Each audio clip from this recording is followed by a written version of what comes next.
Hello, students, and this is just a little introduction to the next layer of our great hot dog debate, which is the credibility of sources edition.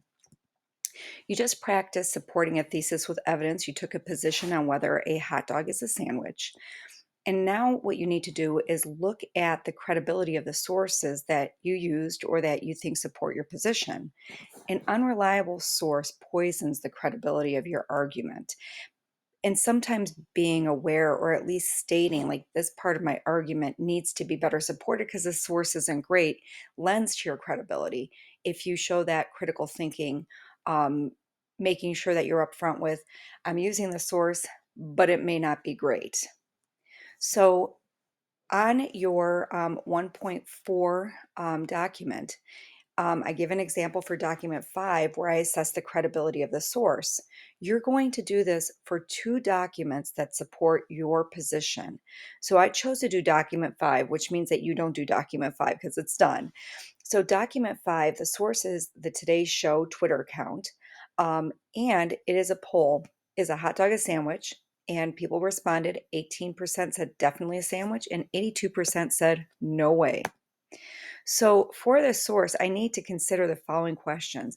What are the qualifications and reputations of the author?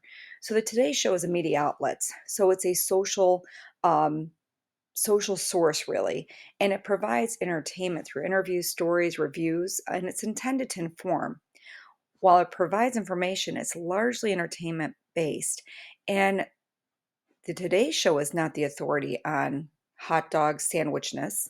And we don't know the qualifications of the people who responded to the poll itself.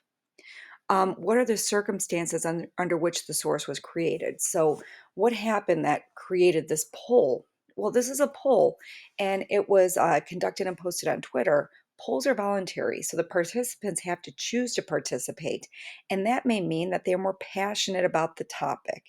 It's a self selected sample, and their position than the average person. So they may really feel strongly about, like, wow, this is something I believe in. I need to put in there that it is a sandwich or it is not a sandwich. Um, and again, who participates in polls? It's self selected.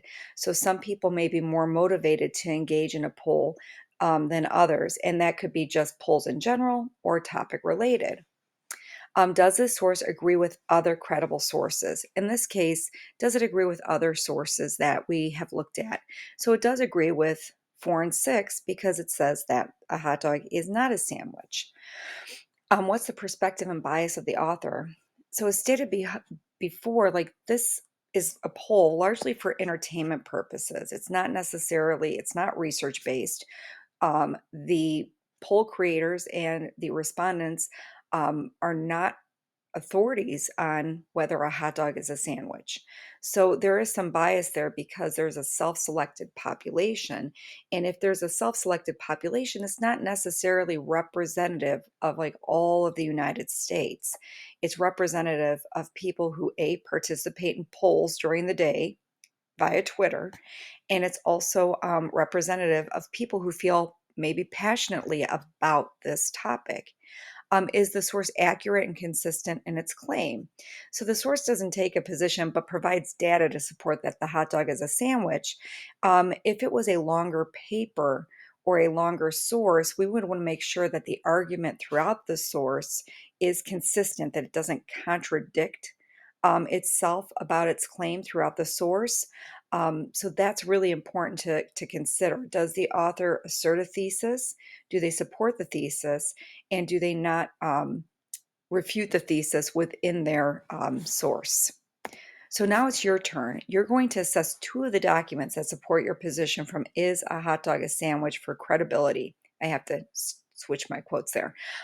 So, two documents that support your position. You're going to assess those two documents by answering these questions.